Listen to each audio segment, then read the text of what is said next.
punya konflik diri, ini cara mendamaikannya. Bagaimana, Bu? Saya langsung tembak aja. Teman-teman pernah mengalami nggak konflik diri? Konflik diri itu satu sisi pengennya ke utara, satu sisi diri kita pengennya ke selatan. Atau bahkan satu sisi diri kita pengennya ke timur, satu sisinya pengen ke barat, satu sisinya pengen ke utara, satu sisinya pengen ke selatan gitu. Jadi kita itu, ini gimana sih sebetulnya gitu? Saya pengennya ini, tapi kok kenyataannya seperti ini. Peristiwa yang hadir seperti ini gitu. Kayaknya nggak sinkron gitu. Jadi apa yang kita mau dengan kenyataan, dengan ada yang di pikiran, kayaknya semuanya saling bertabrakan. Nah, sebetulnya bagaimana sih cara mendamaikannya atau cara menyelaraskannya berdasarkan pengalaman Ibu? Pokoknya kalau yang susah saya tak kasih tanya aja ya. Ini balik lagi ya, semua jawaban tuh berdasarkan pengalaman dan kesadaran saat ini. Tapi kalau saya ingat-ingat zaman dulu masih sering konflik, sekarang juga masih gitu sering ya. Ruwet, Tapi mungkin sudah lebih banyak yang berdamai gitu ya. Dulu itu sering konflik karena sebetulnya saya belum benar-benar tahu saya maunya apa. Sehingga antara pikiran itu saya pikir saya maunya ini. Saya pikir saya maunya ini. Tapi sebetulnya perasaan saya berkata lain. Gitu ya. Karena mungkin ada perasaan-perasaan juga yang belum saya beresin. Jadi pikiran ngomongnya lain karena dia nangkep dari luar, entah dari tularan, dari pengetahuan yang saya dapat gitu ya. Jadi saya pikir oh saya harus ini. Saya pikir saya mau ini. Tapi ternyata pada saat mau melakukan itu, emosi saya bergejolak. Iya. Karena ternyata untuk melakukan itu ada hal lain yang berhubungan nih dengan hal itu yang ternyata belum beres. Entah itu saya nggak pede, saya pernah ada luka, saya punya kekhawatiran gitu ya.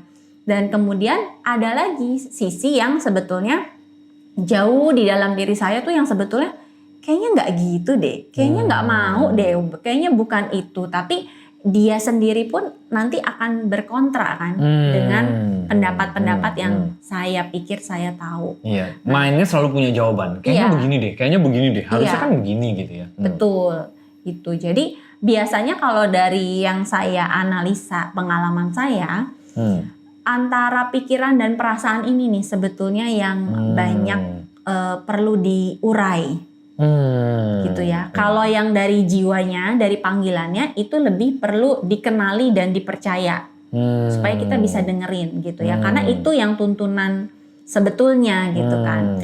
Yang main itu biasanya adalah tularan. Apa yang kita pelajari, kita tangkap, kita pikir sesuai, kita pikir selaras. Jadi kita ambil gitu ya, ambil mentah-mentah dan ternyata itu belum tentu sesuai. Sehingga ketika kita mau melakukan itu ada kontra di dalam gitu ya. Kemudian dari emosi sendiri juga perlu banyak kita urai gitu. Karena kenapa kita masih merasakan emosi ini, takut, marah, sebel gitu ya. Ketika kita bersinggungan dengan sesuatu, itu juga mengatakan banyak tentang diri kita yang perlu kita selesaikan gitu. Jadi konflik diri itu sebetulnya mau bilang ke kita, konflik diri itu adalah pertanda bahwa banyak dari diri kita yang masih belum satu suara gitu kan. Nah, untuk ketemu satu suaranya ini sendiri sebetulnya stepnya banyak mungkin ya.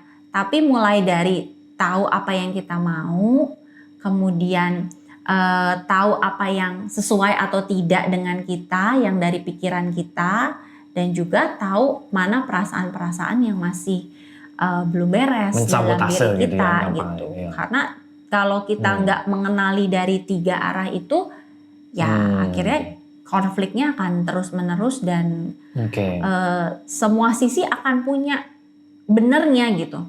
Si emosi akan bilang, ya ini kan perasaan saya gitu. Memang ini yang saya rasain. Si pikiran juga akan punya alasan logisnya kenapa itu benar menurut dia.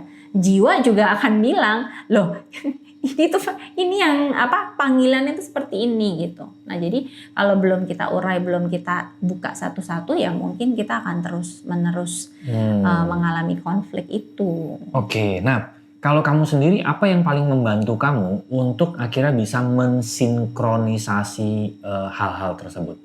Human design membantukah atau individuation journey atau hal lain? Mulai dari ini cukup panjang sih ya, maksudnya dulu banget itu yang pertama membantu saya sebetulnya adalah pengetahuan hipnoterapi. Oke. Itu kan pengetahuan untuk menyelami ya, ada apa di bawah sadar, emosi-emosi gitu terutama. Jadi kalau saya pribadi yang pertama saya gali itu adalah rasa. Emosi yang muncul, kenapa kok muncul seperti ini, muncul seperti ini. Nah, setelah menggali rasa, banyak yang dikenali, diselesaikan, baru setelah itu saya lanjut ke mindset, ke pikiran. Karena ternyata banyak ya sudut pandang yang selama ini saya pegang, ternyata sebenarnya nggak sesuai dan perlu saya lepas aja gitu. Oke. Jadi kalau saya dari situ, plus human design membantu saya untuk yang tadi tuh mengenali si jiwa saya tuh sebetulnya mau apa gitu ya, dia itu panggilannya apa. Jadi saya lebih firm sama tujuan saya aslinya. Pikirannya kemudian saya sesuaikan. Oh ternyata ada yang perlu saya lepas dan perlu saya pegang, hal-hal baru yang lebih selaras dengan panggilan saya. Perasaan-perasaan juga sama. Apa yang dulu banyak penolakan gitu ya, banyak luka, sakit hati, ternyata itu begitu diselesaikan, itu bisa mendorong saya untuk lebih jelas tadi, untuk lebih tahu gitu. Oh saya tuh maunya ini, yang perlu diberesin ini, yang perlu disembuhkan ini dan lain-lain. Nah sebenarnya nanti semua itu begitu beres, sebetulnya mereka itu akan kompak gitu. Yes. Udah satu suara ya mereka ya. Udah satu suara. Yes. Nah buat teman-teman yang mungkin perlu bantuan untuk hal ini gitu ya, coba deh cek di link di description. Nanti mungkin teman-teman bisa melakukan private konsultasi sama Rusi. Cek aja nanti di situ ada nomor WA, bisa ngobrol-ngobrol di sana, tanya aja melakukan private konsultasi seperti apa, atau bisa dibantu di Individuation and Healing Journey, atau bisa baca-baca e-booknya Human Design dulu gitu ya. Kita juga setiap hari Kamis malam ada Zoom bareng teman seperjalanan lompatan hidup, bisa diskusi-diskusi nih seperti hal-hal seperti ini gitu ya. Cek aja di description, semoga bisa teman-teman bisa mendapatkan yang teman-teman inginkan. Oke, sampai jumpa di episode mendatang. Thank you, bye-bye. See you.